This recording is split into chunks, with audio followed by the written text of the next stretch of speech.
Welcome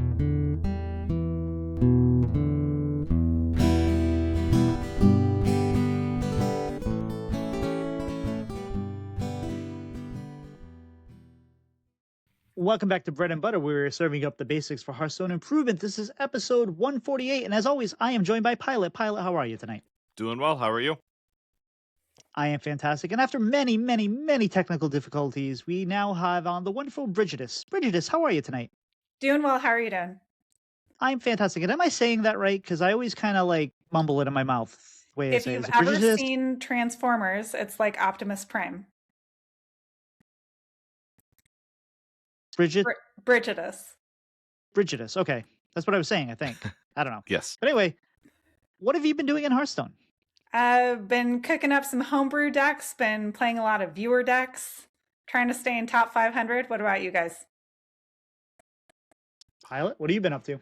Not a lot this week, just because this past week I knew that I would have time to play other games more, where my schedule the next 2 weeks, I'm going to have like an hour maybe to game, and that's better for just sitting down and playing a couple games of Hearthstone rather than jumping into an RPG and then staying up 3 hours later than I'm supposed to.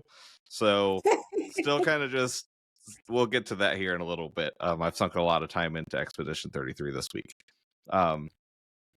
But when I have played, I think I'm just in Silver. So I haven't played a lot, but just a little bit of Hunter, a little bit of Shaman, just something to clear quests and keep a little bit fresh on those decks. We had the week off for THL, so that made it a lot easier for me to just kind of take an easy week. And then Tito and I we tried out the new BG season, played some duos on Tuesday with very little success, and then a couple nights later with a lot more success. Have no idea what I'm doing with the new season yet, but really like the new mechanic. Yeah, we went 0-5, I think, on the first night. As well, it was bad. We were bottom two, and it was just so horrible. And we were like, oh, this is going to be good, and then it wasn't. And then the other day we just rolled. It was great. The new mechanic is rally, right? No, that's you're behind there. Oh, my season behind. You're a whole season behind. The whole new mechanic is you now have kind of like trinkets, only you get a special shop every 5th and 8th turn at the beginning, and then you have like 2 coins that you can use, and there's special minions in there that cost you either 2 or 1 or spells, and you get things like Leaper back if you want, or you can get other things, and they're tweaked so they're better. So it's like if you get the Goldrin, it's not just +2, +4 per combat. It's like +2 for the rest of the game and stuff. So nice. It's interesting. Yeah, it's a lot more challenging and interesting, and I've really dug it so far. But it's like right off the bat, we're like, what are we doing wrong? A lot. We did a lot wrong. Yes. I know that feeling. I remember the first time Natty and I played duos together. We just kept passing minions back and forth, and then realized at the last minute that we ran out of gold and didn't pass it again or play it at that turn. So, yeah, it takes a while to figure out the new mechanics. Yes, and Pylet and I play a lot of duos. That's like the only. I think I definitely play more duos than I do standard battlegrounds. Yeah, my standard rank last season was 0. And we hit 6K per duo, so that shows what I've done with the battlegrounds. That's fair. So for standard, I have been mostly playing my own homebrew of the Bubble Paladin, which is weird because I have one day where I am like playing it at a 70% win rate, and then the next day I'm playing it at like a 30% win rate, and then I'm going to give up on it. So like last night, I think I played, and I was like, we're just going to play it, and we'll just play a few games, get it out of our system, and then we'll play a good deck. And we ended up having a positive win rate with it. So, and I'm like, you know what would be good in this deck? Chromie. And it's actually been okay, even though it's not a good card. But I'm like, I want to play Chromie. I really do. Let's find a home for it, because you never see it. And I have the diamond version and whatnot. Like, let's just make it work. And I think I found it's at least, if there's ever a deck is going to fit in, it's this one, because you play it down and they ignore it, because just like the tanks, they don't want to kill it, because if they kill it, you get a bunch of value out of it. So they leave it alone, and then you buff it up with a bunch of things, and then it's a threat. Now they're like, oh no, I have to kill it. And when they kill it, you get a bunch of things, and you get reload. And it's the only reload in the deck, and it works out pretty well. But Brigitteous, what have you been doing outside of the game of Hearthstone? Well, it is basketball season, it's hockey season, and I also, just like a lot of other people on Twitch, am doing the 3 months of Duolingo. So right now, availing myself of that, I'm learning French, German, and Vietnamese. C'est vrai? I don't know that much yet. How are you enjoying that, though? It's a lot of fun. It's a new challenge, and it's fun how they have it set up. So it's not like taking language in high school or college. It's kind of more like a video game version of learning a new language, where they have micro lessons. Have either of you done Duo? I have not. So it's like micro lessons, and it lets you go at your own pace. You can spend anywhere between like 5 to unlimited minutes per day. And then some lessons are like flashcards, some lessons are conversations, but then some lessons are like a video game where they'll put you in the airport or somewhere and you have to like help someone find their passport. So you have to have conversations with different people about the language vocab that you're learning. So it's kind of fun. Nice. I actually used to work for a language learning software company, and we had some software, and I'm like, I don't know anybody that's ever actually used our software to actually learn languages. But it's hard. We worked with the government too. We had for like, Azerbaijani and all kinds of languages. What was it called? It was called Transparent Language. Yep, no, I've not heard of that. It was kind of like it was just like a different than Rosetta Stone. But similar kind of things. I've heard of Rosetta Stone, yeah. Right, because Rosetta Stone was the one that was in the airports and stuff like that. You'd go and there'd be a kiosk and they'd be like, "Oh, learn Rosetta Stone," and we were not that big. Wait, that was in airports? Yeah, you never saw it in airports? No, I guess I was too focused on finding Caribou coffee. It was fair. Pylet, what have you been doing outside of the game? We've had kind of just trying to navigate the beginning of the month.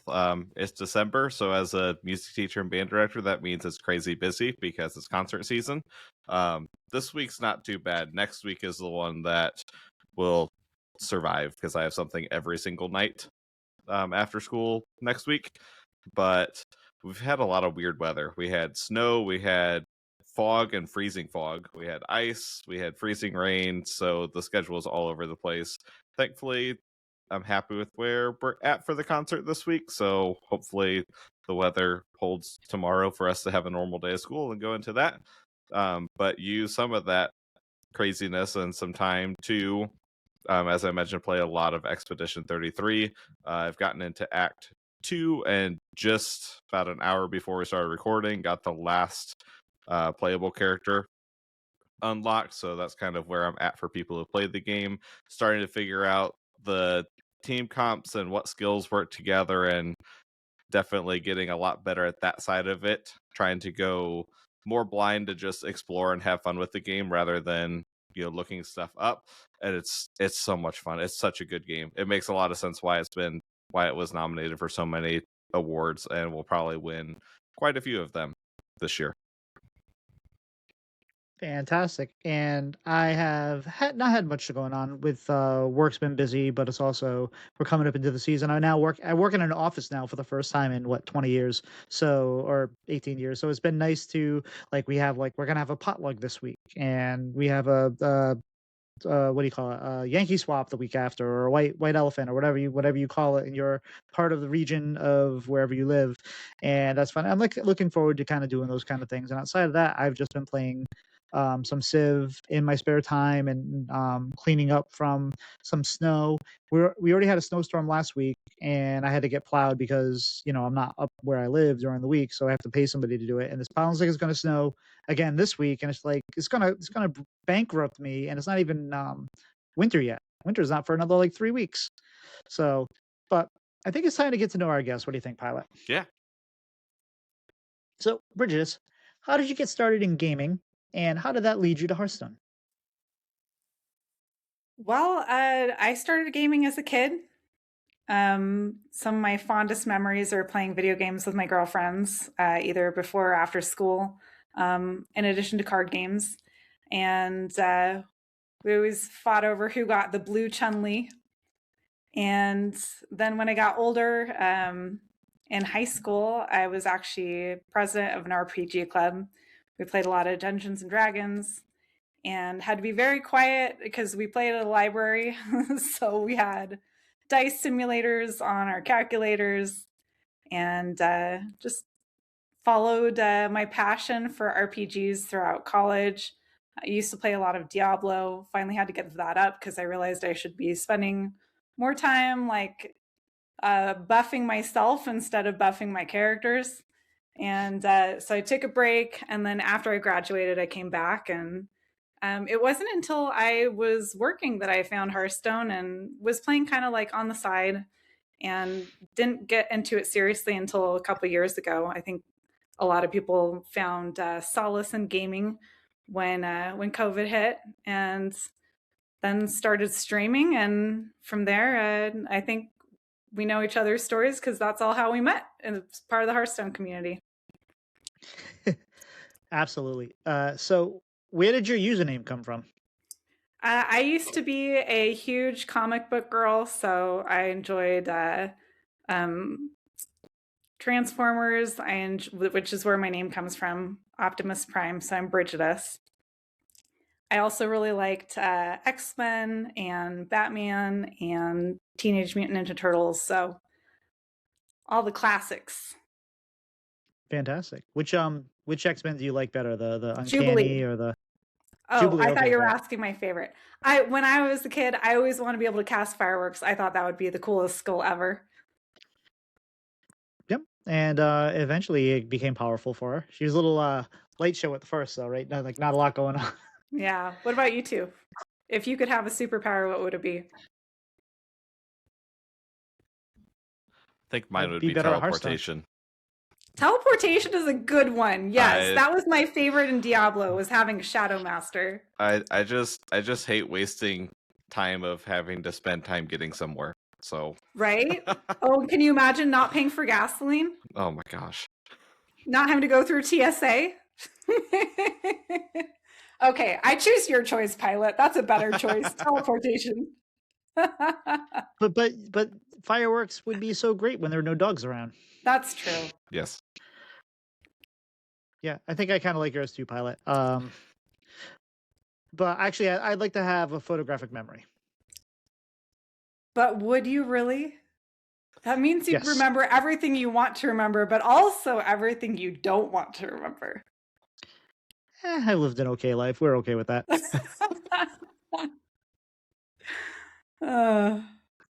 So you mentioned this a little bit about COVID, but how did you decide to become a streamer? Well, I actually I decided to leave my job at the perfect time. Heavy sarcasm. I left my job for an opportunity that ended up falling through because once COVID hit, everyone decided to freeze hiring. And so I had been commuting like an hour and 45 minutes to work every day. So 3 hours round trip. And the new opportunity was going to be an 8-minute drive. And I could not be happier because I felt very bad about my carbon footprint. And also, you know, that's just a lot of time that you don't get to spend with friends and family if you're spending most of your day on the freeway. So, yep, I gave them my notice and then did not realize that I would need health insurance. So that was not a fun time. And so I was frantically checking all the job postings, not really finding anything because a lot of people had frozen hiring. And Alex decided like I should just start streaming because I've always been passionate about gaming, and I'm glad that I listened to him because it's been a fun journey. And just to be clear, Alex is your husband? Yes. Okay, because not everyone that's listening has the full the lore of Brigitteous yet, probably. Yep. That's why we're here. They're here to give them to. That's my other half. Fantastic. So besides streaming, do you make any other content? So are you still a full-time content creator now, or? Yeah, so I'm not making as much as other people, so I spend half my time streaming and then the other half the time video editing. So I do all my own video editing for YouTube, including YouTube Shorts and YouTube full-length videos. which that was interesting getting used to that software. It is very complicated but fun to learn. But I feel like the more you learn, the more you realize that there is to learn.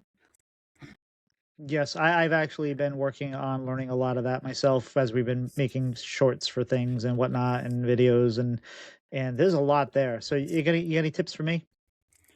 Just hang in there. And if you look through 3 YouTube videos that all tell you information that is not correct on how to do something, just keep clicking yourself. Because I've tried a lot of like tutorial videos, and they're either the wrong version or like slightly outdated. And so I found it's more helpful just like diving in and going through doing a deep dive of every single menu and just hanging in there and allowing yourself the grace to not do it perfectly the first time. I think that's where a lot of people kind of mess up is like you're going to have more success if you get stuff out there.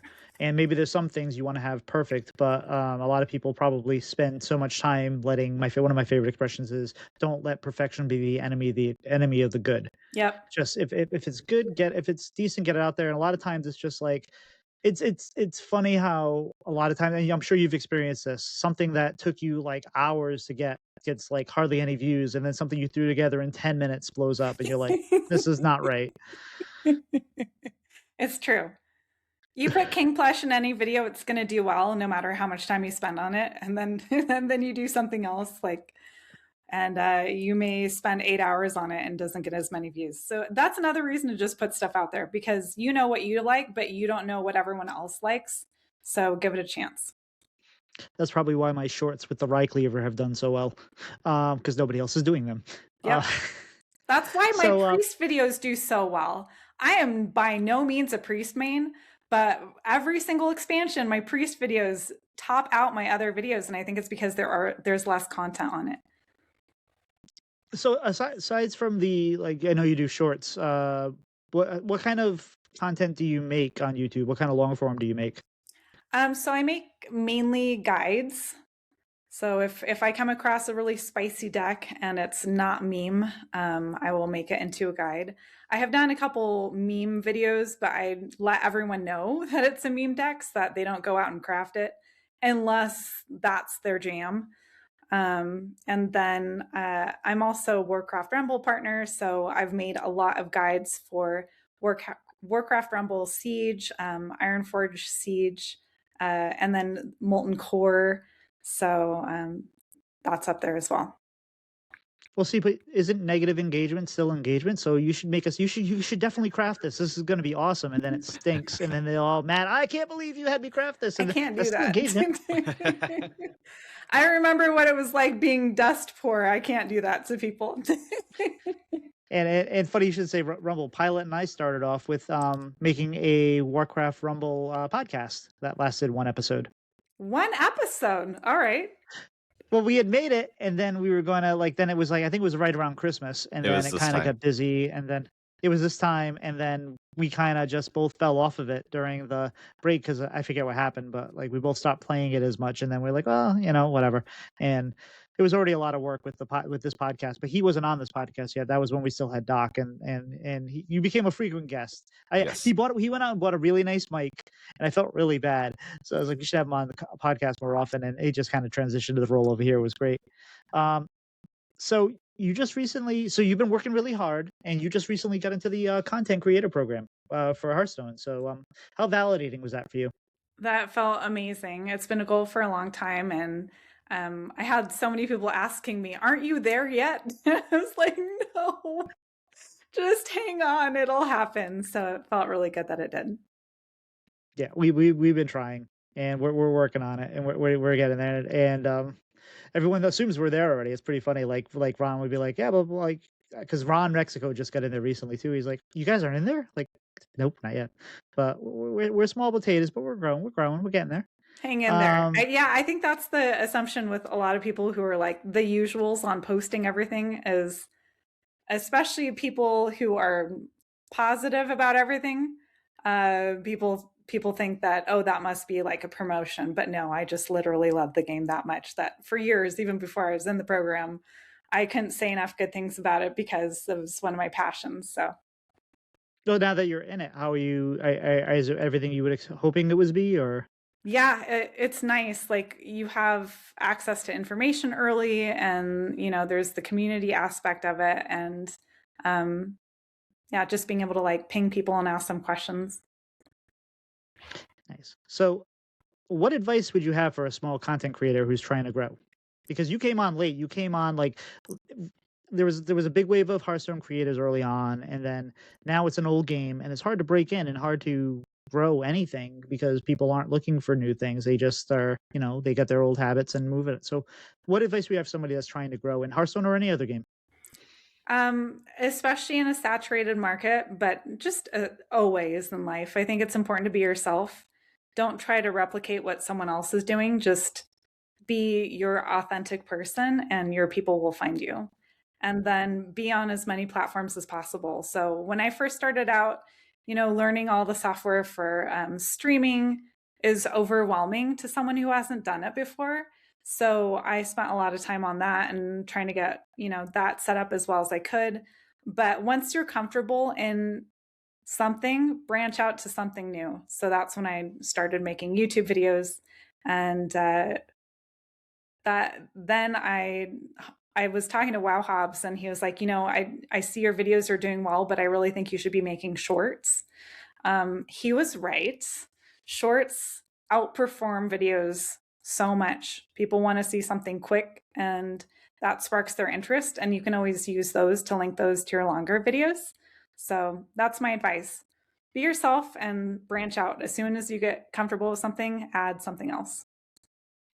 Did you have a particular video that really kind of felt like it broke out, or maybe not viral, but like did really well, and like, oh, I'm finally doing something. This is working.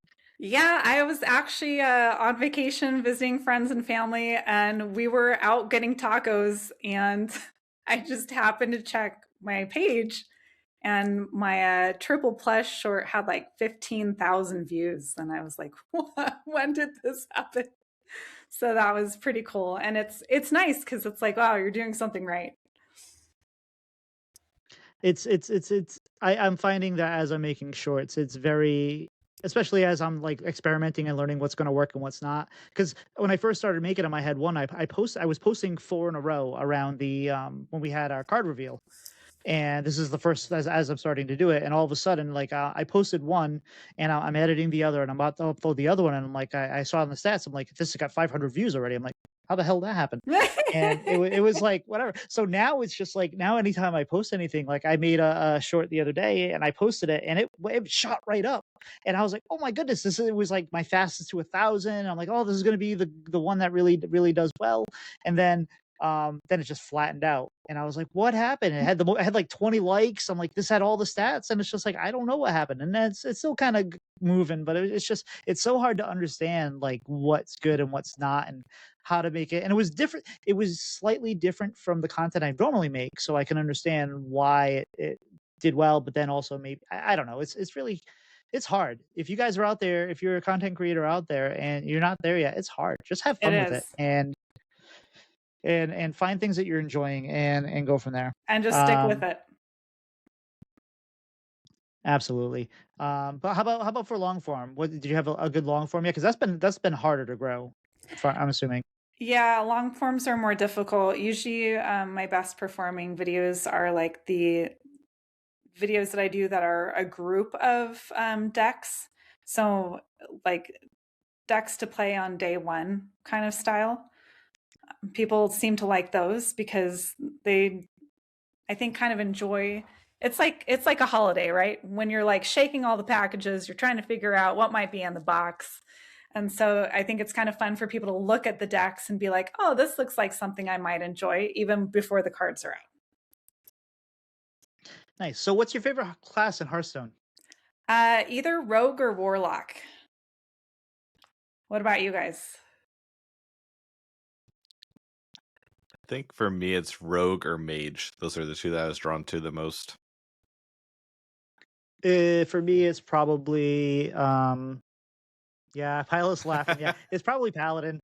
But also, we've had a long running joke of I'm not a Paladin main.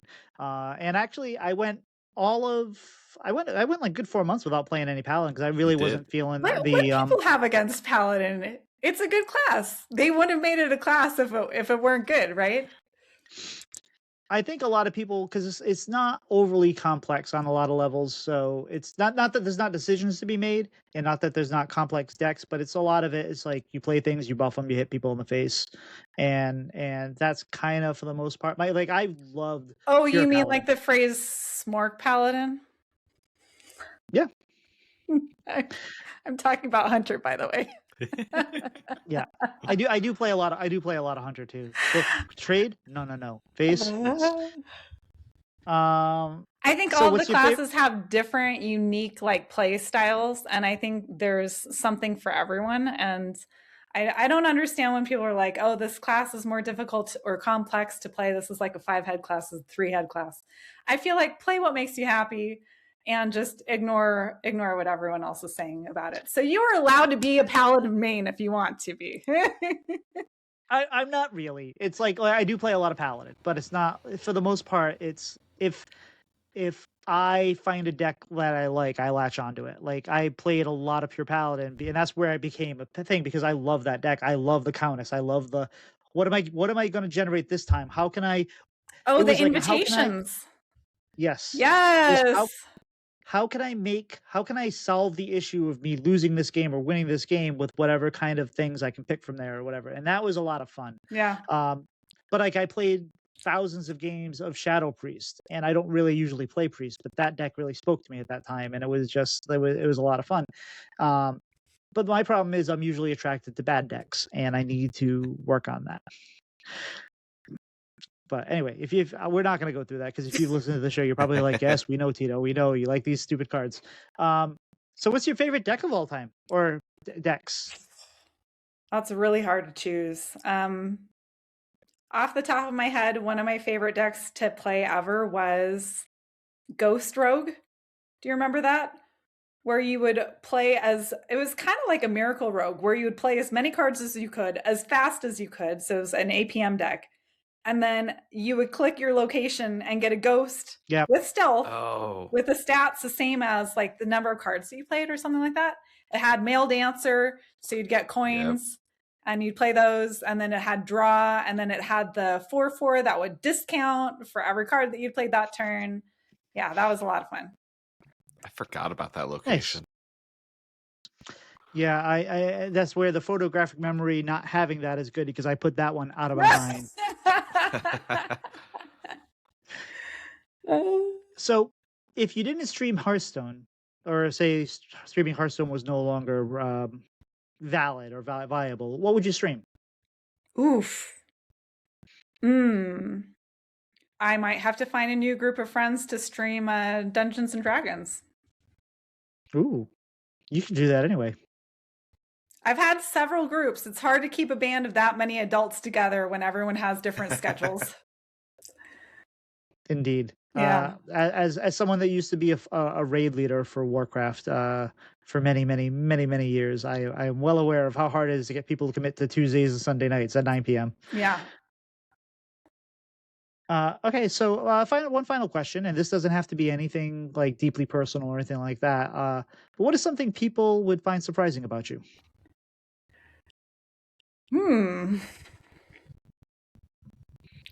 That's a difficult question to answer because I don't find anything about myself surprising.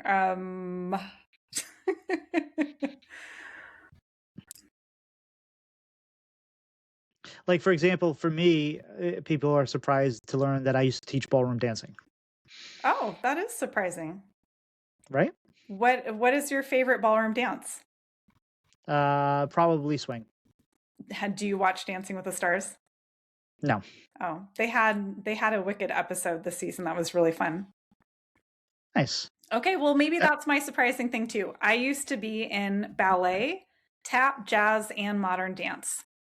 So I used to spend like 5 hours a day working out. Nice. Because you sweat when you do that. Do you miss it?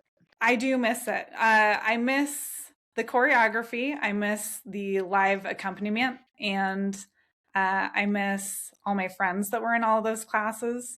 And I think the biggest thing is the endorphins. Like when you're an athlete and you're used to working out that many hours a day and you don't do that anymore, it's kind of like coming off of a high. Like your body is like used to being extremely happy all the time just because of how much you're working out. So when you work out less than that, you have to find something else to be your happy. So for me now, that's yoga, it's rowing, it's going for walks, but it's definitely not as sweaty as dancing. Yeah, and I think I'm going to add one last question because we talked about puppies earlier on. Do you have any pets? I used to. I don't currently have pets. However, my chat likes to call me the Disney Princess IRL because people's pets find me. So a lot of my neighbors have pets. I know all of their names. I don't necessarily know all my neighbors' names, but their cats will come like rub against my leg and ask for head scratches, and their dogs have tried to come into my door when it's open. So in that regard, I have many pets. And that's pretty common. Like I walk my dogs in the neighborhood, and I don't know most of my neighbors' names, but I know their dog names, and they know my dog's names. And they say, thank you for saying that. That makes me feel so much better. Oh yeah, no, it's like because the people will be like, hi Trixie. Yep. And not me, whatever. So, but and we obviously know Pylet has a couple cats because they are always part of the show. They've made I saw a cat already. earlier. Very cute. I am eventually going to make a YouTube short of just the number of times Tyler has to pick a cat up and put it on the ground. And you know what? I some think music that's going to behind be one of your top shorts. People love I think cats. so. Will be. So Pylet, do we have any news this week? We have a lot of news.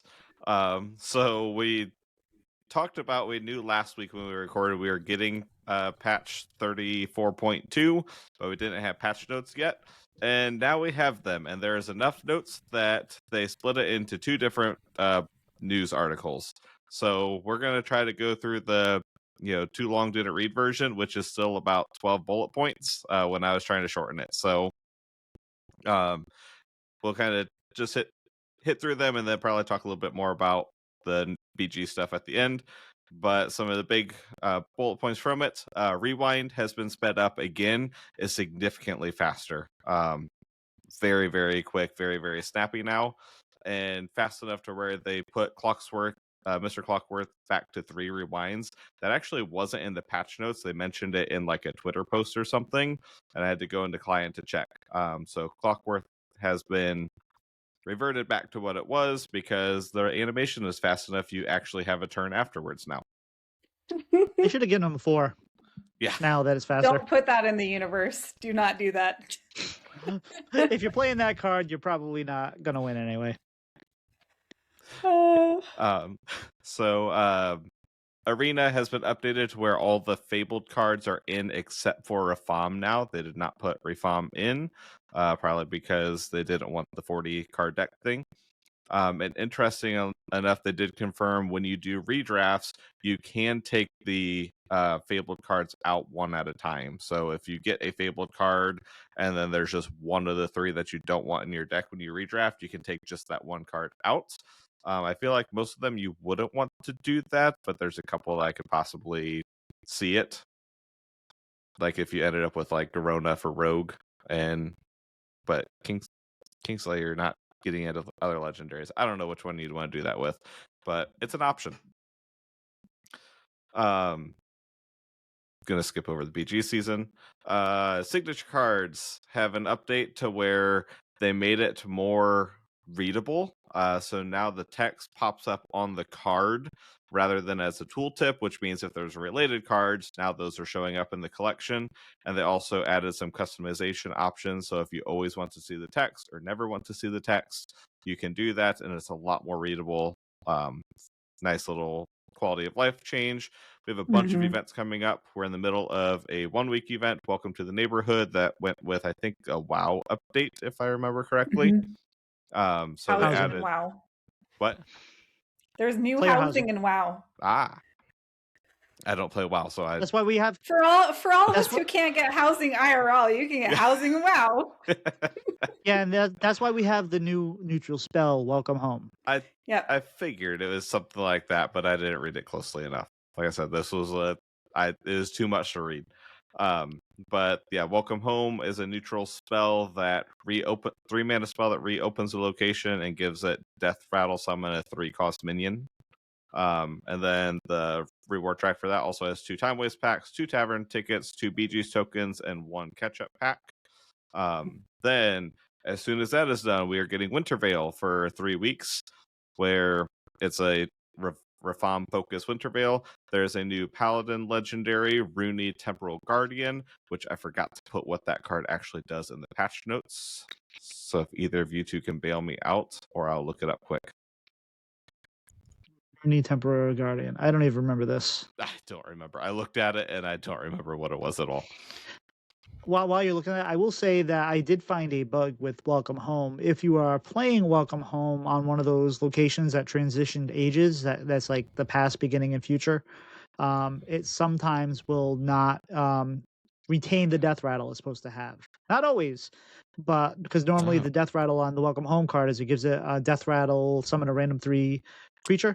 Because I intentionally tried to make that happen the other day because I'm like, the only way I'm going to win is if my death rattle is good, and I didn't get a death rattle. I'm like, well, I guess it's really not good. Do you remember what class that was, or is it with all of them? I don't know.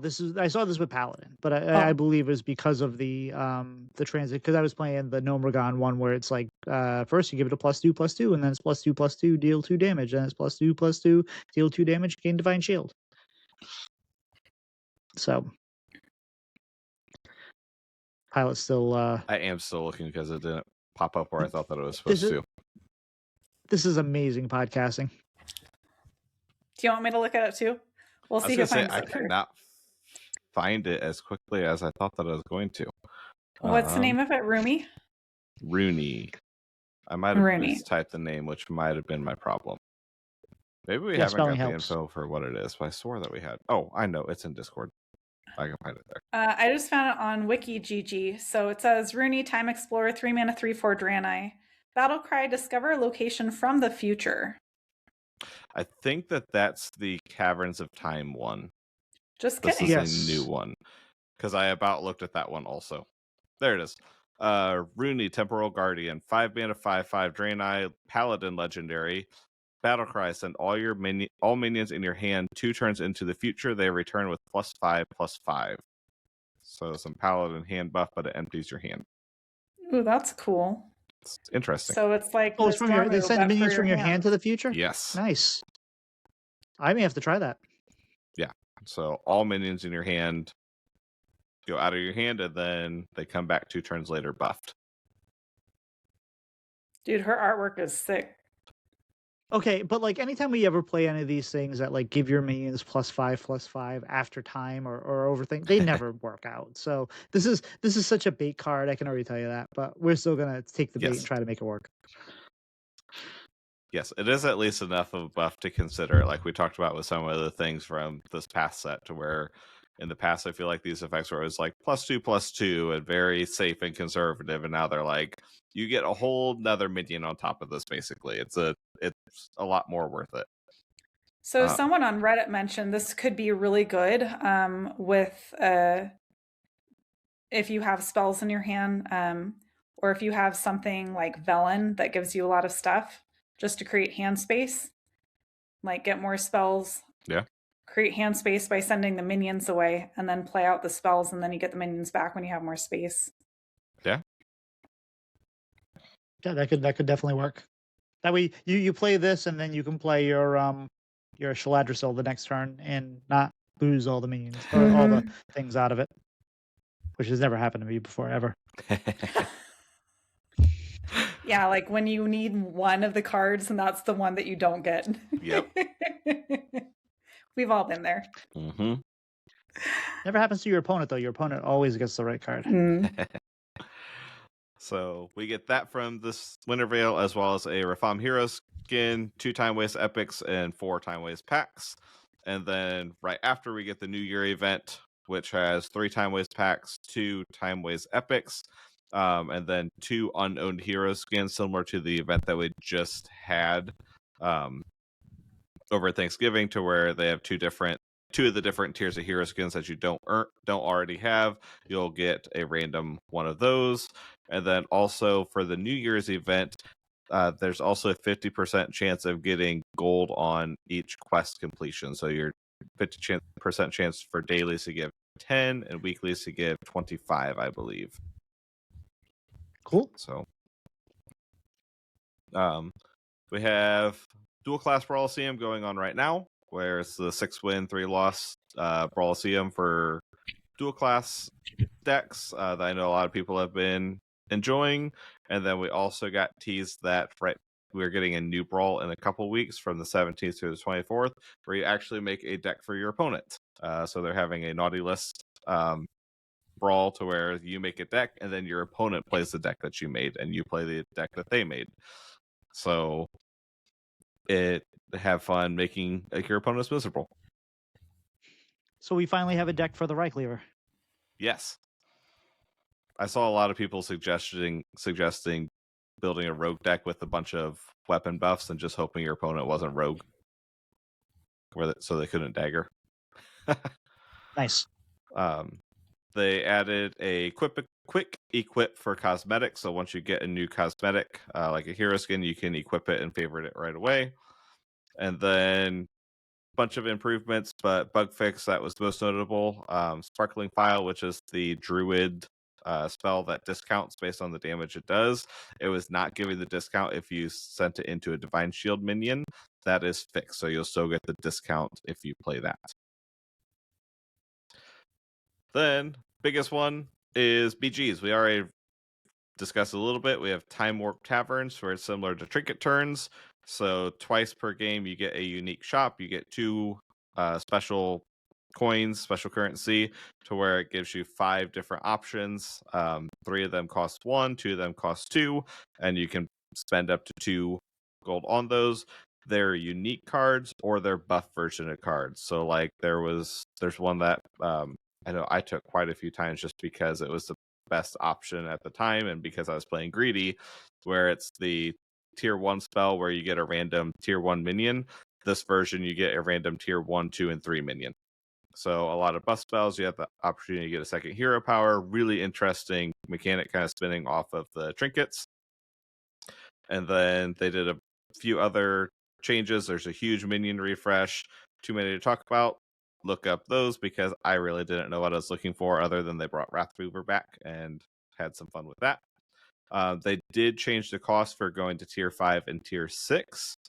And then they also made an interesting change with start a turn refresh.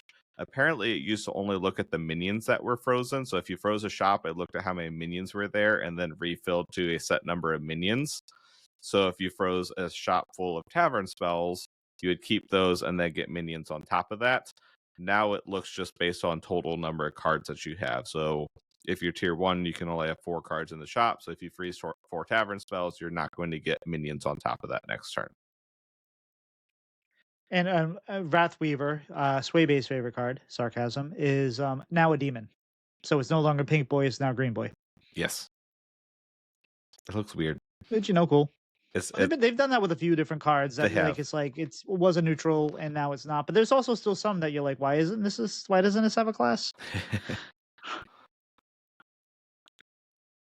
Probably Discover pools. Yeah. Yes. So, all right. Anything else in the news? I think that's it for the news. Unless either of you have anything you want to chime in about the new BG season of what you've played or if you played it. It's fun. If you want to watch duos, just come to the titosantanahs stream most nights, and usually the last hour is me and Pylet doing duos, although apparently it won't be this week because he's apparently got to do his job with the kids and have concerts. Next week. This week I'm good, except for one day. Next week is miserable. I got it. Obviously kidding. Pylet works really hard. So, what's our main topic tonight, Mr. Pylet?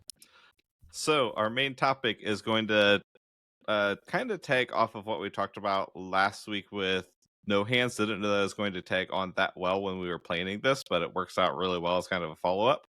But we're going to talk about our approach to how we play games, and specifically kind of approaching it to learn the game. And the way that we approach different games definitely has an impact on our enjoyment and results. We've talked about that a few times in the past, but it's been a while since we've directly talked about this.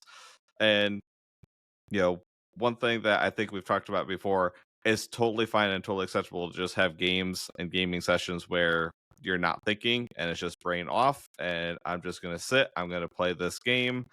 I don't care if I win or lose. I just need something to not think for an hour. And that's totally fine. Just as long as you go into it accepting that that's what you're doing and not also expecting to win at an 80% win rate while you're not thinking. So we're going to look at the other side of playing to learn and playing, the effect that it can have as we're playing the game.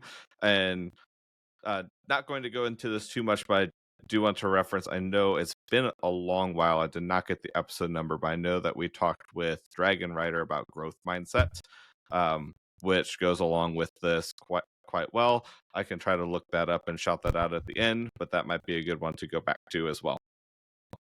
Excuse me. So when we're playing to learn, really focus on we've got to be fully engaged, because then we need to be evaluating what is happening in the game and looking for patterns. And that's something that I like approaching the game this way, partly because I'm a teacher and that's just how my brain works and what I do. But I also like it always gives us a goal other than just winning. And it helps us stay a lot more positive more often, because now, even if I'm losing, even if I've lost 5 games in a row, I'm learning more about what I'm doing and I'm feeling successful. I'm not looking at this, I win, I lose, I'm doing well, I'm not. I'm looking at I'm learning, I'm getting better at this thing that's eventually going to turn around win rate wise. I'm not great at this. Like, I definitely I play games and I learn from them, and I do pay attention to the mistakes I'm making, but I definitely do it when I definitely have a hard time separating that from playing to win the game. Like I go into a game and I know I'm going to win or lose, and I'm going to try to make less mistakes. I'm going to try to understand the deck and learn the deck, but I still, want to win, and not necessarily just about growing. And I think I need to separate that a little bit more, but I'm not quite there yet. How about yourself, Brigitteous? What are your thoughts on having a growth mindset while playing? Well, like Pylet said, I think it really helps your enjoyment. If you want to play and just zone out for a little while, that's one thing. But if you want to play and improve your game, then it's important to reflect, and not just on the games that you lose, but I think it's also important to reflect on the games you win, because even if you have won the game, there are usually turns that you could have optimized. And I don't know about you guys, but when I'm playing, usually something I'm trying to work on right now is I will think through, especially as a streamer, 2 or 3 different plays, because making content, you don't want to be roping every single turn. But sometimes after I've ended turn, I will think of option 4 or 5 and realize that perhaps would be better resource management, or, like better trade economy. So even when I win a game, after I finish the game, I'm reflecting on what could I've done better in this matchup and in similar matchups in the future.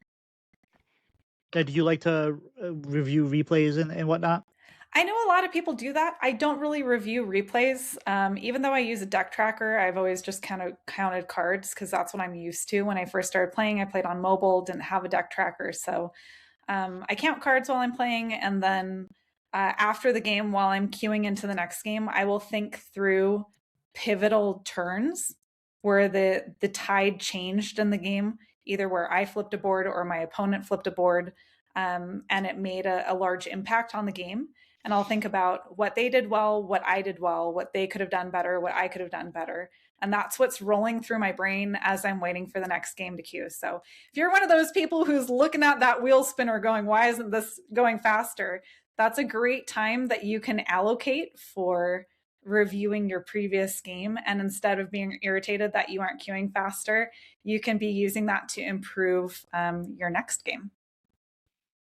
Before we go on, Pylet, so as a streamer, how do you find time for that? Because you're not just looking at the game and trying to play the game and win the game or whatever, but you're also trying to be an entertainer and communicate with your chat and whatnot. Do you find it difficult to kind of do both at the same time, or do you think? I have lucked out that I have a very chill chat, and a lot of them have actually thanked me for talking out that exact thought process that I just described to you guys. So they're not usually yelling at me for, not playing Kill Jaden on turn 7. They're asking me, like, what's your thought process on playing this card versus playing a different card? And so I will talk through what went well and what went poorly in a game. And my community is cool with that. So I don't need to find the time because that just is the time. If you're playing against the Warlock that does the whole combination thing where it does a bunch of damage to you at the end with the guy, definitely play Kill Jade on turn 7 otherwise. We learned that one the hard way. We're having a growth mindset. We're growing because we learned something there. Yeah, and I know, like, I'll go back to replays every now and then. I'll review replays if I'm doing stuff for Conquest or THL, or if I'm doing some sort of tournament type setting. I'll look more in depth at the replay and more turn by turn. I'll go back just because if I had a turn to where I'm like, I don't know if I made the right decision here, and then I can sit there and look at everything how I knew it was at the beginning of the turn, and then I can see that full picture again and be like, here's option A, B, C. Oh, these are the ones that I didn't think of. Because some decks, especially if you're playing something that's APM intensive, you don't have that time to think it through. And especially if you're trying to learn it, then you just got to go with your gut until you figure out this isn't working. I've got to try something different. So I've done a lot of that where I've really enjoyed the Arcane Dragon Mage, this set. It's not a great deck, but it's good enough, and there's definitely a high learning curve with that deck, with that pop-off turn, because you're discovering so much. And I really enjoy decks like that. I love Naga Mage when it was in the meta. I was about to ask, Naga Spell. Oh, I love that deck.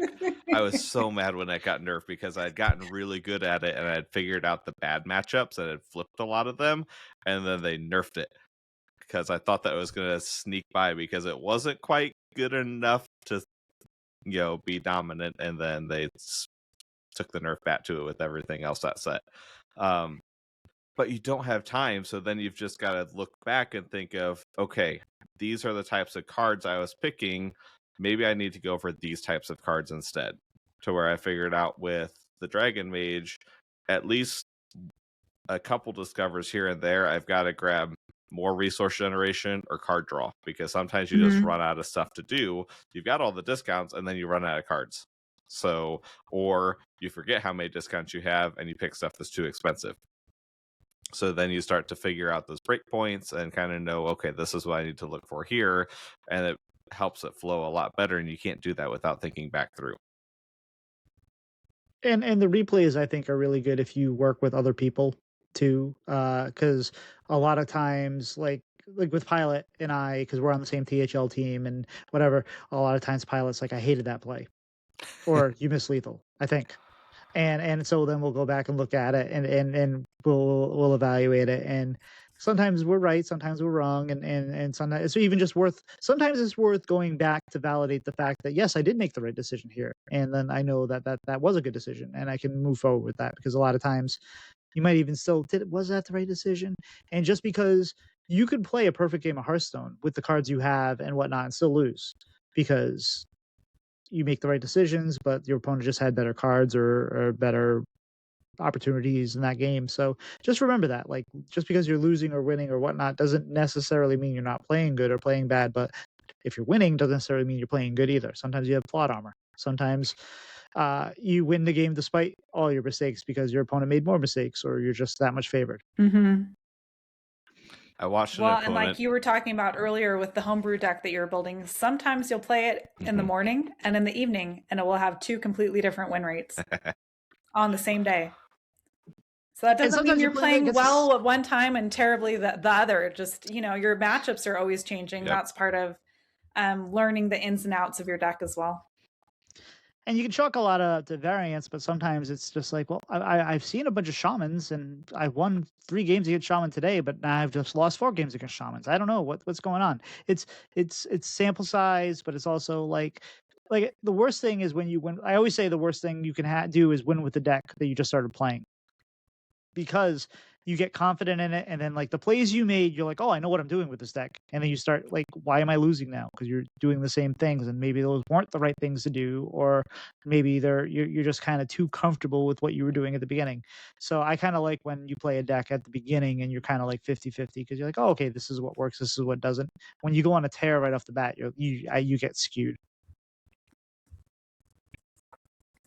Yeah, and I really like kind of jumping into evaluation, talked a lot about, we've got to take a very honest look at what happened and how it affected the game, whether you won or lost. I had a game earlier that I ended up still losing, where I was playing distracted. I wasn't playing well. It wasn't a good matchup. I didn't draw very well, but I watched my opponent miss lethal 3 times in the same turn. 3 times, to where they set damage that could have gone phase into trading before they clicked the location to summon raptors from Elise. And they could have just used the raptors to trade off the 1 health taunts that I had up. And I watched them do that 3 times. And I couldn't punish it. But if I would have won that game, I could have looked back and been like, that's a game I should have lost. 99% of the time I lose that game because they see lethal at least on one of the spells that they played. So you've got to look at things like that too, and that's also not a bad thing. Seeing how you're reacting to things during the game. I know for me as a player, that was a big turning point and a big stepping stone for me, is when I started recognizing what my opponent was doing a lot more, and kind of seeing, oh, that seems like a misplay if I was on their end. Yep. Because then I can be like, oh, yes, they did misplay, or oh, they did this because they had this thing that I wasn't expecting them to have. That's something I need to keep in the back of my mind. Well, and that's another huge part of getting better at any game, right? Is learning the meta, learning what you feel your opponent is playing, learning statistically what, people are playing for a certain class. So, whether to mulligan versus aggro or mid-range or control. And then kind of like playing a lot of different decks so that you get a feel for what's their turn 5 likely to be if they have a good hand, and how much should I pressure the board versus what should I save to not overextend, so I can put them in an awkward position of having to deal with what I have without being left with nothing if I put too much out. And have you ever noticed that you're better at counting your opponent's lethal and how they're going to beat you versus than your own side? You're like, hey, you're just like, oh, all they got to do is they get this, and they're going to play this card and this, and I lose. And it was pretty complicated. Called self-preservation. But when it's your turn, you're like, you completely would miss the same thing sometimes, just because it's like, oh, I just don't want to die here because they're going to do this, that, and the other. But like, you can't translate it the other way. It's very similar to being a streamer versus watching someone else's stream. You're like, don't play that. Like, stop it. You're going to need that in 2 turns. Versus when you're playing, everyone in chat is saying the same thing to you. Yep. Armchair quarterbacking. Very much. I feel very called out for Tito's stream right now. I do that to Tito a lot. Well, my favorite is when like I am not great at always explaining everything and making. I play too quickly. I still do that. Like I draw the card, I do the thing, I go move on, and I shouldn't have. But a lot of times I will start a game and I'll be like, okay, I am playing deck X, they are playing deck Y, so my strategy should be this, and I'll do the strategy for 2 turns, and then turn 3 I'll completely ignore the strategy and do something else. And Pylet's like, why? Like you said you had a plan, the plan was right, stick to the darn plan. Well, and I think part of becoming a good player is having a plan, but also allowing yourself some variance. Because even though you might have an idea of what every game should look like in a certain matchup, that doesn't mean that they're going to draw perfectly or that you're going to draw perfectly. So you have to allow yourself some variance there. Well, sure, but at the same point, you need to stick to the plan if it's working and it's the right thing to do, and not just be like, "Ooh, look, a shiny card. Let's play that instead." Oh yeah, no, don't be a kobold. Yeah, and I definitely agree with that, and especially, I mean, those are the types of decks that I'm drawn to, where I think Discover Hunter right now is a good meta example of it, because there's a lot of different ways that you can navigate those games depending on which sister you play first, or did I get the tide pools? Did I not get them? What are my discovers that I'm getting? What am I copying? And you're constantly reevaluating, and then you make this plan, and now I just drew this and it totally changed my plan because that's a lot better. That's going to set me up for better success, and you have to kind of know those ideas and know when to deviate, but then also recognizing the decks and the plans to where you don't deviate until you have to where you get that Slither Spear on one, you buff it or protect it on turn 2, and you're just going to keep riding that thing until it dies or they die. And being able to be know those plans to where here's what I'm doing, you've got to deal with it. Good luck. Yep. And that kind of goes into like the next thing of pattern recognition, right? Like that is so one thing I'm running into a lot with the Bubble Paladin I'm playing is if I play against a Death Knight, if I'm on the coin, if I'm on the draw, I'm gonna play Slither Spear against most decks. And I still do against the Death Knight, but like that if you play Slither Spear, they're just gonna coin out Infested Breath and kill it and whatever. But like you still got to make them have it, but like the patterns, you learn the things that you learn the ebb and flow of these matchups, and so it's like the more you understand them, then the better you can say, well, how do I get an edge here? How do I find what's the solution here? Maybe instead of playing that, I play this, and you figure that out. So it's easy to just kind of get into like, hey, I play this on 1, 2, 3, 4. If I have it, this is my curve. This is the ideal thing that wins most of the time, but it's also you got to learn kind of the patterns of what the meta is and what these matchups are, and that's what's really going to help you get better is understanding that. Yeah, that's why part of what I think is important. A lot of people have asked me like, well, how many decks should you play? And for people who only like one class, it's a little bit difficult. But if you are like me and you enjoy a little bit of everything, I think it's good to play at least 2 or 3 different decks. Ideally, get good at those, but then have experience with a couple more than that, because part of pattern recognition is experience. So if you've played other decks, you know how that deck loses. That gives you insight into how to beat that deck when that's your opponent.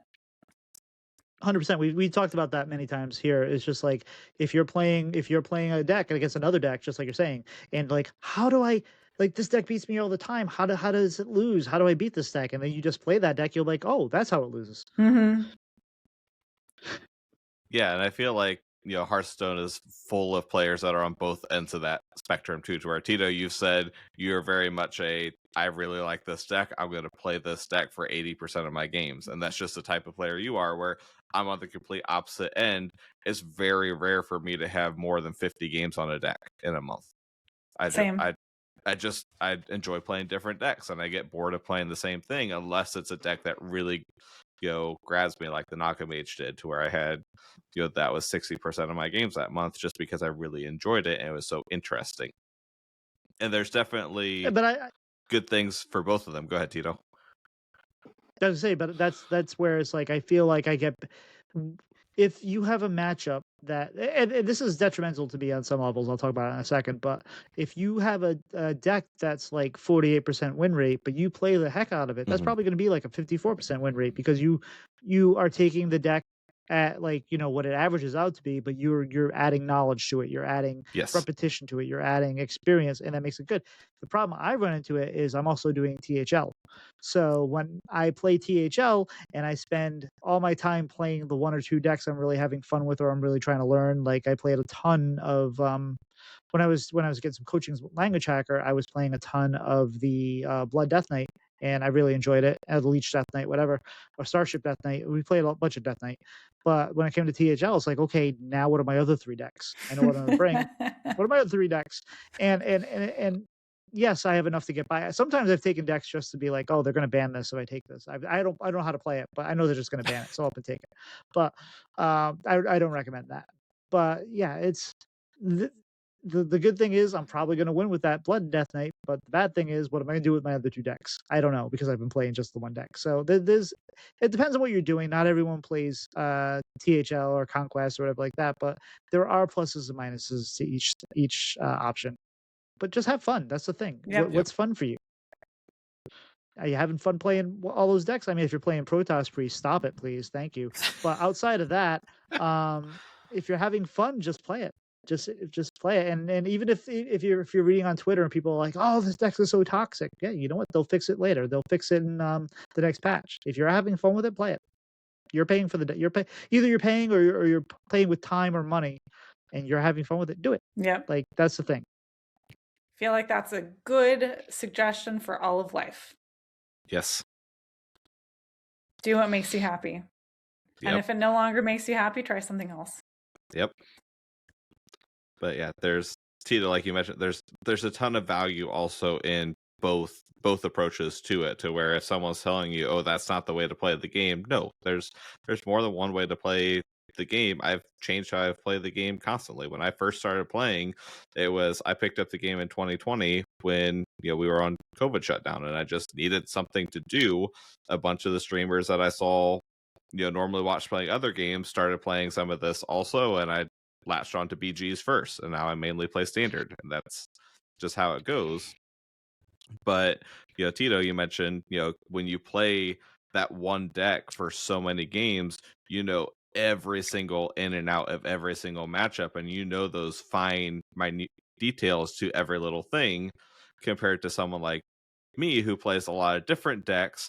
Then I feel like for me, then it helps me learn other decks quicker because I've played something of a similar style, or I've played against that style enough to where I know what to look for a little bit quicker. So I'm not going to make those 1 in 100 decisions as quickly because I don't put in that many reps, but I'm probably going to figure the deck out in 10, 15, 20 fewer games than what it might have taken me. Yeah, no, 100%. It's definitely the approach. If you have to understand what you want, and we talk. I think almost every topic we talk about that. Like, what do you want out of the game? Do you want to get better? Then maybe you have to do things differently. Do you want to just have fun? Then do what you want to have fun. If you want to combine those two, I want to have fun and I want to win because winning is fun. Then you have to kind of like, well, okay, how am I going to make that happen? And it might involve playing a different style or playing a little bit differently than you normally do, at least on some parts of it, just so you get better. You don't get better at anything unless you push yourself out of your comfort zone, unless you do things you not necessarily just are used to doing, because that doesn't get you better. That's just, if you go to the gym every week and you lift the same amounts of weights and you run the same amount on the treadmill for the same amount of thing, you're maintaining, you're doing fine. I'm sure you're keeping but if like, what is your goal? Is your goal to keep fine? Just keep on. Great. That's perfect. You want to see gains in whatever aspect you want to, you have to push yourself. You have to lift a little extra weight. You have to run a little farther. You have to run a little harder, maybe uphill, whatever. So it's just, what do you want? If you're perfectly happy doing what you're doing, great. If you're not, then you got to think about, how am I going to get out of this and improve? I wasn't a Legend player for years. I did not make Legend until Dragon Warrior was a thing back. I don't even remember what set that was. But it took me. I had been playing since beta, and it took me that long. And it's not because I didn't play a lot of Hearthstone. I'm embarrassed to go look at some of my numbers on HS Replay for the things, because I have several classes that are below 500 because I played so many games and I just played bad decks and whatnot. And bad but decks. But if you had fun doing it, that's what matters. And 100%. Except now I'm kind of like, well, now how do I fix the mistakes of the sins of the past that I did have fun, but now it's like, well, how do I make that better? And it's just a personal thing. But yeah, I absolutely had fun, always had fun, and still always have fun. I I have a Hearthstone podcast. I love Hearthstone. It's good times. One of the things you mentioned that I think is really important to talk a little bit more about is doing things that maybe not that make you uncomfortable, but that like help push you to become a little bit better. And I think one of those things that people hate, whether it's in their relationships with their family, their significant other, their boss, their coworkers, is or friends, is feedback. But feedback is one of those integral parts of getting better where if you know anyone else who plays Hearthstone and they're willing to spectate your games, sometimes someone else will see plays that you are so used to making just from muscle memory that are not good plays or not good habits. So asking people to watch you play and then give you feedback is such a great, like kind of uncomfortable, but amazing way to learn how to become better, because no one wants to hear that they're doing something wrong. But if you want to improve, then that's one of the easiest ways, right? Mm-hmm. Because it's like when you're trying to, going back to your gym analogy, like when you're trying to make gains, you see yourself in the mirror on a daily basis. So you might feel very discouraged going to the gym and not seeing progress because your day-to-day difference is not going to be as apparent to you as it is to someone who maybe only sees you once a week, right? You're playing your Hearthstone games on a regular basis. Someone's not necessarily spectating you on a regular basis. So things that you may not recognize in your own style of play, someone else is more likely to recognize and point out to you as like hey, why are you doing that? Like, why did you make that trade? And it can be really eye-opening and a good way of evaluating how you approach each board state, and a good way to learn. We had an episode about a year ago where we had on a non-content creator, a friend of Blister Guy from his channel, Drimsdale, and the concept of it, and this is kind of important about this, it was about getting and receiving feedback. Because a lot of times, so we were on Discords and someone will post a replay and someone will be like, you probably should have traded here instead of going face. And people get defensive. They're like, no, I did this because of this. Well, no. You have to learn to accept feedback. And like people aren't, here's my replay. What did I do wrong? People tell you to do wrong. You don't have to get defensive because they're trying to help you. Yeah. At the same point, the way you give feedback can definitely affect how people receive it. You'd be like, yeah, stop saying that people play like trash, everyone. PSA. Yes. I know we're desensitized to it as a gaming community, but for new people, like new players, when you say the same, someone plays like trash, like when I first started playing Hearthstone, man, that hurts so bad because that's not something that people say IRL. That's like a very gaming specific thing. So I don't know. Try to be a little bit more gentle with your language for the newbies. Yeah, like my language, I think this might be the first time I've sworn on the podcast and I have to bleep my own thing. So I'm going to have to go back. I just created work for myself. But yeah, no. Oh, again, just now? I only caught it at the beginning. Wait, what? Oh, no. I just swore a second ago. Oh, before the beginning, that was... Yeah. No, yeah, it's not just calling people trash. It's like, it's also like, hey, this was stupid. Like, it's fine, right? If you know the person, but if you're like, what are you, stupid? It's a different thing. Comes across very differently. Yes. Yeah. You got to know your audience and you got to know who you're working with. Approach the situation, not the person. Yeah. There you go. Yeah, I had teacher, I got this quote a year ago and I put it up on my desk of it's something along the lines of good feedback encourages thinking. Yes.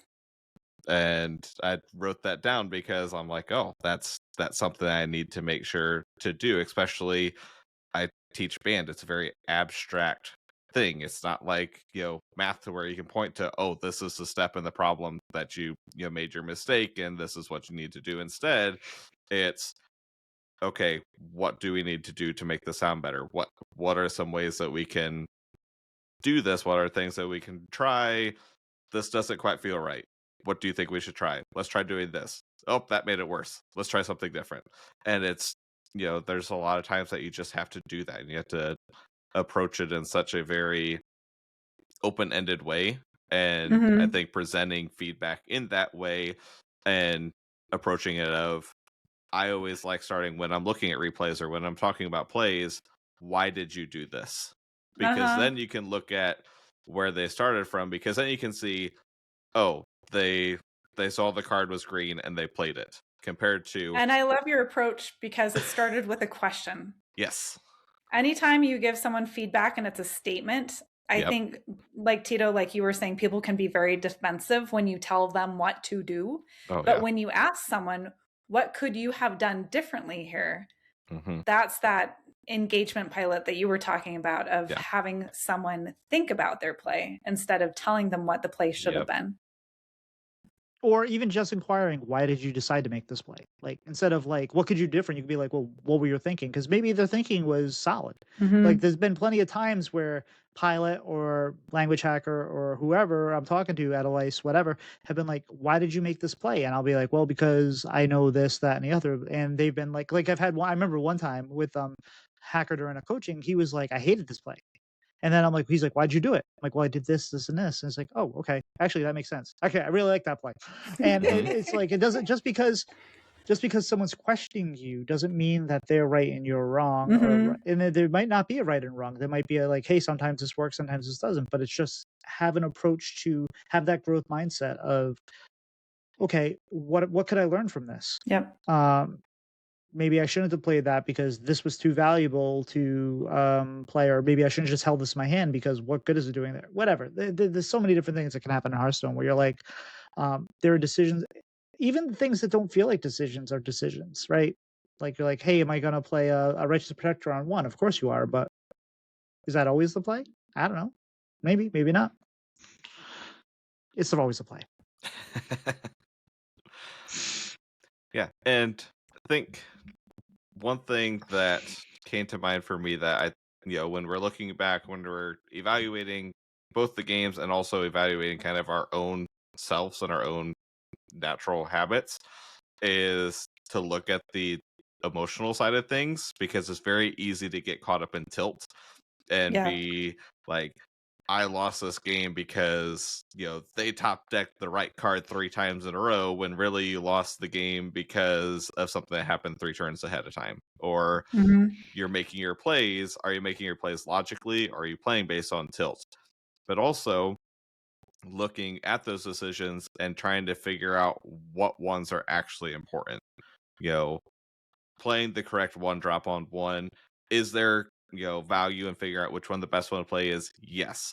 Is that probably going to impact the game ending on turn 7? Probably not, to where you don't need to spend a ton of energy on that, and then you can find the things that you want to actually spend that mental energy on looking at and seeing what are the more impactful things that I'm doing and trying to look at. And it's almost always, maybe the turn 1 play doesn't matter as much, but it's almost always the turn 4 or 5 play that you misplayed, that on turn 11 you lost the game. You're like, well, they did this, they had all this, how am I supposed to beat that? Well, if you would have played something different on turn 4, maybe that would have put pressure on them, that they would have been reacting instead of attacking or whatnot. So there's all kinds of things you can look at, and it's you if you find yourself in the place where like, oh, of course they're going to have this, oh, of course they're going to have that, oh, they're obviously going to have this, then you're not learning, you're not in the that's when you need to touch grass to win. Or at least get up, get yourself a drink, get some food, stack, breathe, think, like, and what do you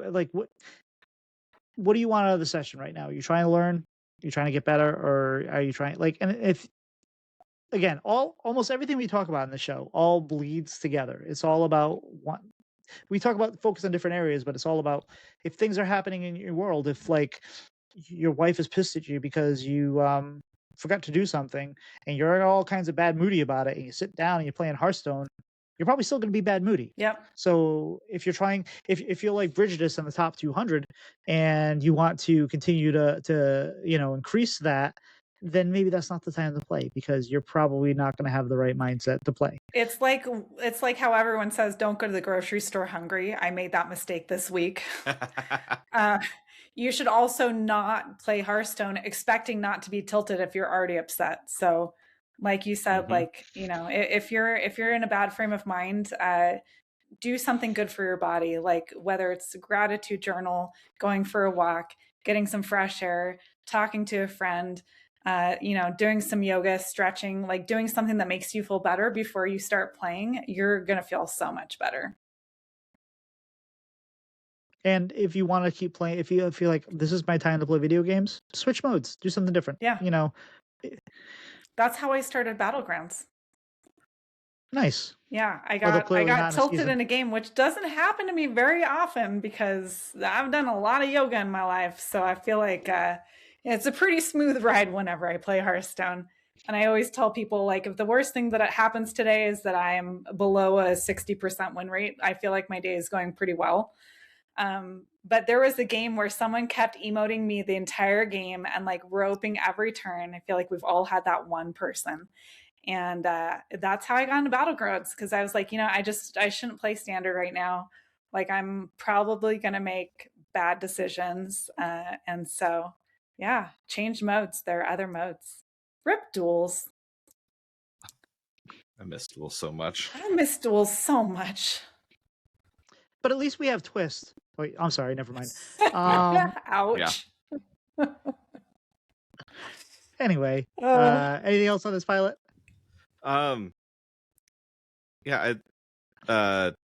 Brigitteous, I want to throw it over you because you had brought up this topic and you talked about how you want to talk about kind of how it transfers to other games and kind of outside. We've talked about it a little bit, but wanted to let you kind of talk about that, since I feel like, we are very similar to where we both just kind of approach everything in this way, and it definitely translates outside. And we also discussed this a little bit last week with No Hands, I feel like, also. Yeah, I feel like we already touched upon it a little bit, but if you want to get good at anything in life, whether it's Hearthstone, your relationship, your job, a skill, having that growth mindset is really important. Asking for feedback is important. Talking to other people about it is important, because, more data points is usually better. And doing something the same way and expecting different results is usually not successful. So I feel like a great way to improve in Hearthstone is to play a diverse set of decks so that you can learn about the decks that you're up against, but then focus on a couple so you get really good at them. It's just like, when you're little and you get to choose from all the extracurricular activities, you can't be in every sport, right? You can try all the different sports, but then find a couple that you can really get good at and then focus on those. And I think that's a good way to get good at Hearthstone and at everything else in life is try everything, find out what you like, and then focus on a few. And I think to add on to that, it's if you're struggling, if you want to get better at something, you can't fix everything all at once. You're not going to solve everything. So pick something to work on, or maybe one or two things to work on. Because if you're having a hard time with golf and you get out there and you're like, all right, fix my knee, make sure my back is straight, make sure my swing goes all the way back, make sure my eye is this way. If you have so many variables that you're trying, like if you're in QA, if you're quality assurance and like software, you're not trying to fix everything. You're not changing all the variables at once. You're changing one thing at a time, because otherwise, then which I changed 20 things. How do I know which was the right things and the wrong things? I thought you said you were a ballroom dance instructor. In ballet and some dance, you have to be doing this. well, sure. But if you're having a problem doing this, then you don't start doing this. You. By the way, we're rubbing, for those that are listening on audio, we're rubbing our. You're not even doing two right. Classic visual gag. But like if you're having trouble doing both of these, make sure you can do one and make sure you can do the other, and then incorporate them. And then if you can't do the backflip at the same time, maybe work on that separately. Like you got to pull them all together, sure, but if you're trying to fix them all at once, you're gonna have a hard time fixing anything at all. Yeah. I feel like you tend to disagree. I'm going to disagree with you for the first time today. I like trying to fix everything at once, but not expecting it to be perfect. right? I'm a baker too. And like once you get it in the oven, you can't change it. So you try to fix everything you can at the beginning and do it the best that you can. And then once it's in the oven, you just you do your best and forget the rest and just hope for the best outcome. So like think about your mulligans before you queue. Think about what you're going to keep against each type of matchup before you queue. Think about situations where you've made decisions based on emotion instead of on statistics before you queue. And then once you queue, just do the best you can. But like have all that going and percolating so that you can be improving all of those in each game. Mm-hmm. Clearly two different approaches. Yeah. And both probably work for different people, right? Yes. And that's the great thing about games too. Yes. And we're all different kinds of learners. Some people are visual learners. Some people are auditory learners. Some people are kinesthetic learners. Yep. And so there are different ways of learning how to play Hearthstone too. So for all of those of you listening to the podcast, you can choose to work on one or two things, or you can choose to work on 20 and, find your rhythm and what works for you.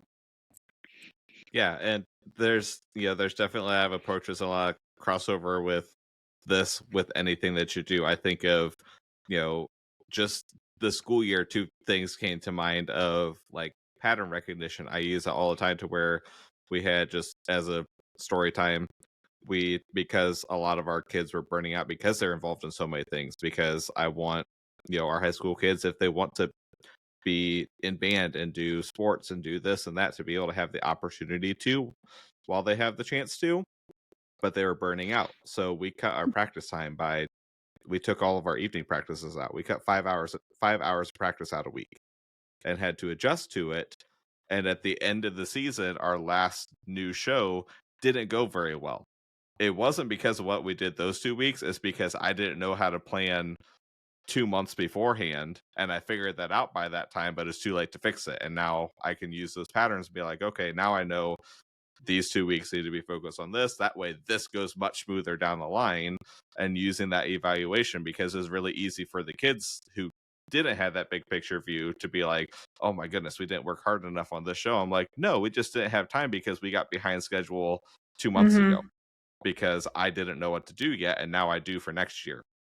And same with, I think, you had talked about it, going and picking those things that you enjoy and getting as good as you can at them, and kind of knowing what you want from something, to where I've gone on multiple rants at school this year of, me passing out a difficult new piece of music and having a bunch of kids be like, do we have to play this? Just like this. Oh, no. I'm like, yes, we're not settling. I'm like, we're not going to stick at the same level for the next 5 years. I'm like, you're getting better. Let's try something. Let's see what we can do a little bit better.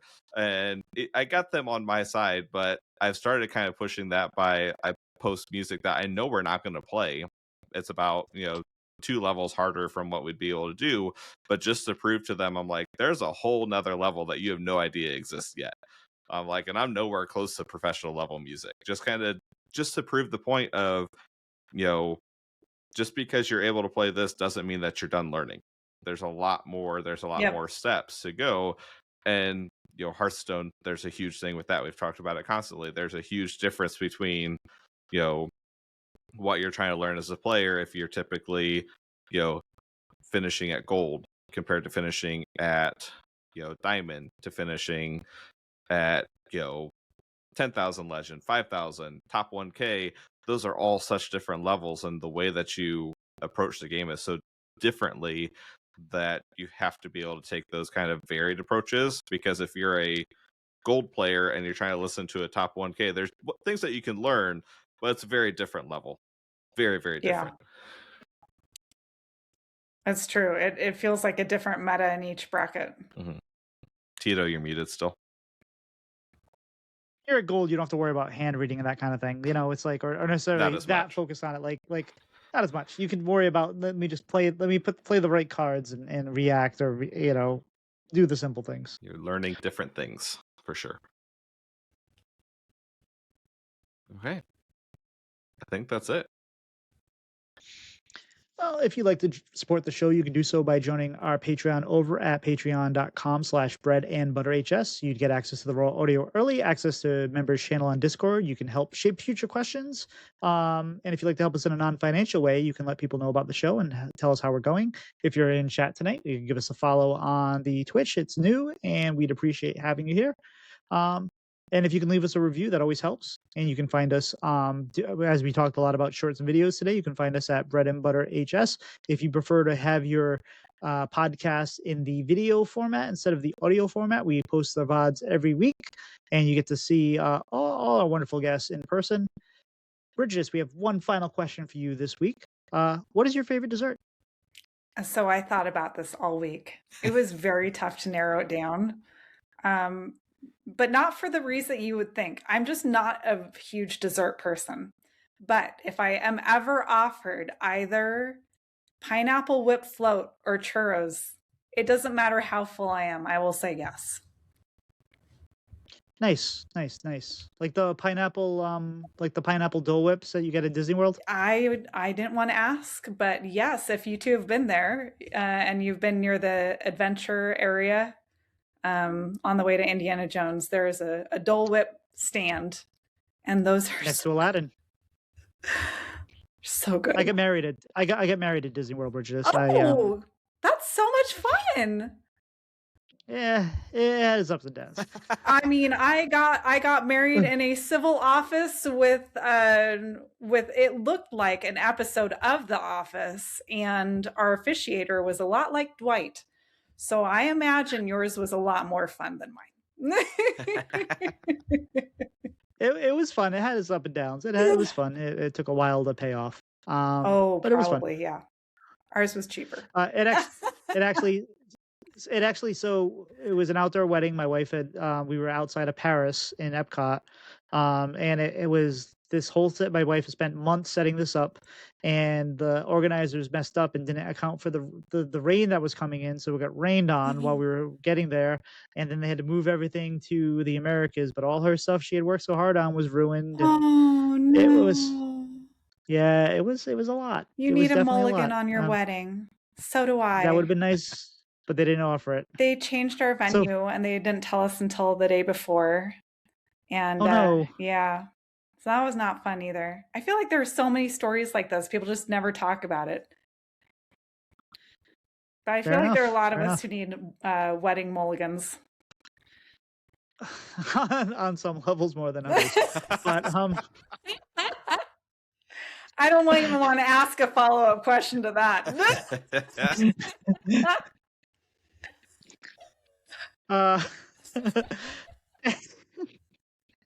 Anyway, Brigitteous, where can people find you on the social medias? You can find me at Brigitteous on Twitch, YouTube, Instagram, Twitter, and Discord. How about yourself, Pylet? You can find me Pylet712, that's Pylet, on Twitter, Blue Sky, and Discord. And you can find Tito SantanaHS on Twitter, Twitch, YouTube, TikTok, Discord, and I think I'm just Tito Santana Discord, actually. And also Blue Sky, although we haven't really spent much on Blue Sky. If you're looking for the show, you can find it at BreadButterHS on Twitter, and everywhere else is BreadAndButterHS. Brigitteous, do you have anything you'd like to shout out or promote or anything like that this week? Yeah, I've been doing a lot of collabs with Rise was here, Natty, Wanda Wifey, and Baby Bear, and Linny. And I just want to shout them out, all amazing members of our Hearthstone community. If you're not following them, you can find them through my socials or when we're co-streaming together. I think the only person we haven't had the show or don't plan to have on the show is Natty. And so maybe we need to do that. But we've you had two on both Rise. love BGs and duos. So she is a BG's main. Yes. And we're going to have, at least as of right now, things subject to change, but the last show of the year, we'll have Baby Bear and Jambray. So that should be a lot of fun. That will be. Pylet, you have anything you'd like to promote or shout out this week? Gonna reference the episode that I was talking about before. If you want to listen more about Dragon Rider, talk about growth mindset, that was episode 108. If you wanted to listen to that. And we've done a ton of mindset episodes lately we've kind of spread them out to where it's not constant, but a lot of stuff to reference.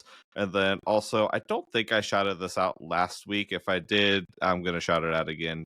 Anyways, shout out to Storm Rage has been doing some writing and doing a Substack, friend of the show.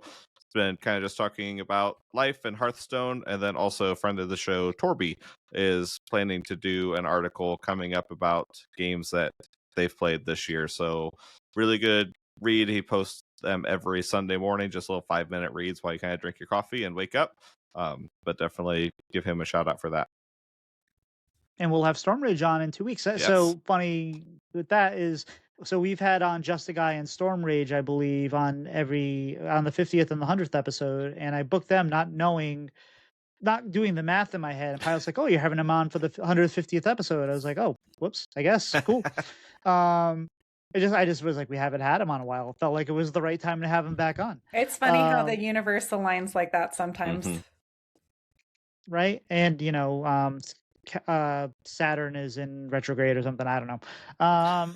But don't forget, I like to shout out No Hands Gamer, who was on the show last week. We put out a lot of shorts with him in it last week, and you guys responded. Thank you very much. But make sure you go buy his book, The Art of Getting Good. It was definitely it was a good read, and it can help you with a lot of the things we talked about today and things we talked about last week. But anyway, guys, I think we're toast. We'll see ya. See ya. Take care, everyone.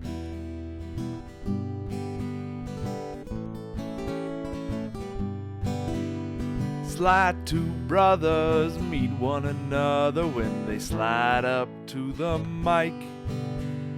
It's bread and butter with one another. Let's start up that recording light.